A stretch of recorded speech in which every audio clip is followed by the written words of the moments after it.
What's happening, guys? Welcome into another boxing breakdown and prediction show for this weekend's light middleweight clash between former 140-pound kingpin Danny Garcia as he takes on Jose Benavidez in a kind of big crossroads fight for both men right now at this weight. So let's get into it. Now, Danny Garcia comes into this one as the sizable minus 800 favourite for this fight, and that's an absolutely huge line considering this is his first time jumping up to 154. But, like Danny, Jose Benavidez doesn't exactly have a whole ton of experience at this weight either. So, where are both men right now?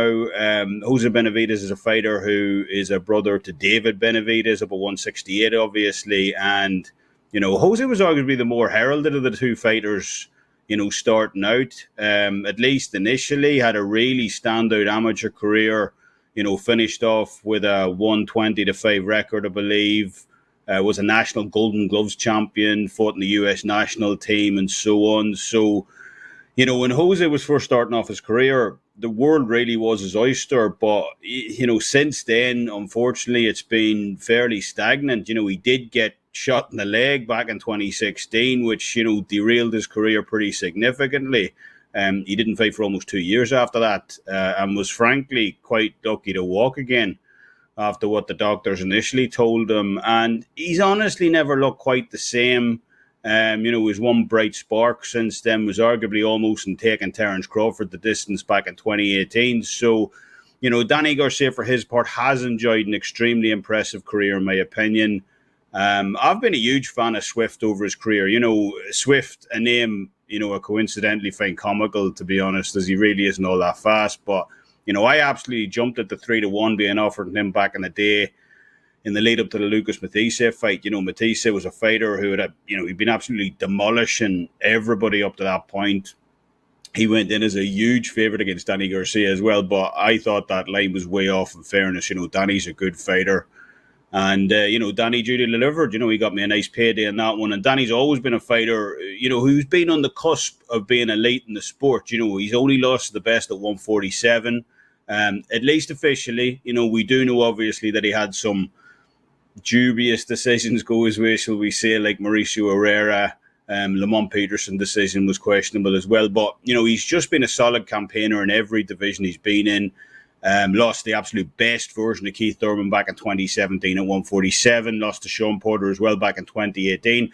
A fight I was at, actually. I thought Danny started that fight excellently, but, Sean Porter made some adjustments in around round 3, I believe, in terms of bouncing in at a range from Danny. And, Danny just seemed to drift in that fight. I thought the corner work from Angel was pretty poor in that regard as well, in terms of making adjustments. But apart from that, his only other loss was to Errol Spence at 147, a fighter who I honestly consider the best inside fighter in the game right now. So you can come at me in the comments over that one. But, Danny's never been stopped in any of those fights either. So he's definitely a world-class campaigner in there.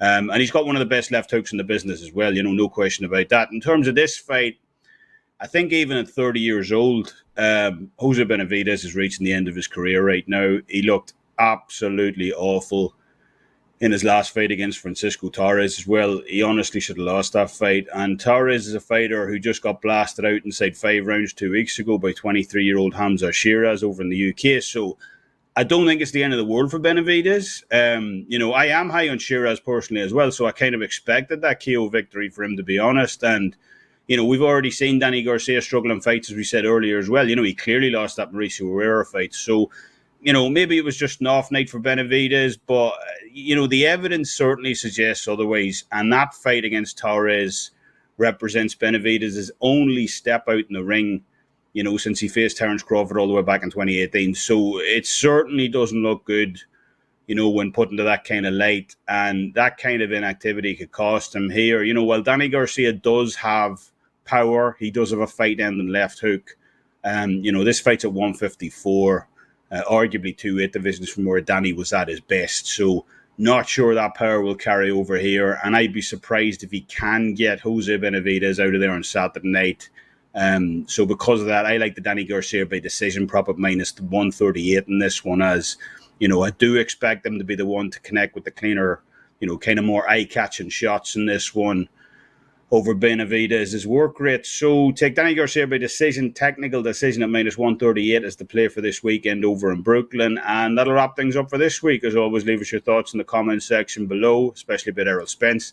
And you can also catch me over on Twitter at the SportsWolf83 and at my handicapper page, Kevin Dolan, over at WagerTalk. As always, thanks for listening. Till next time, Slán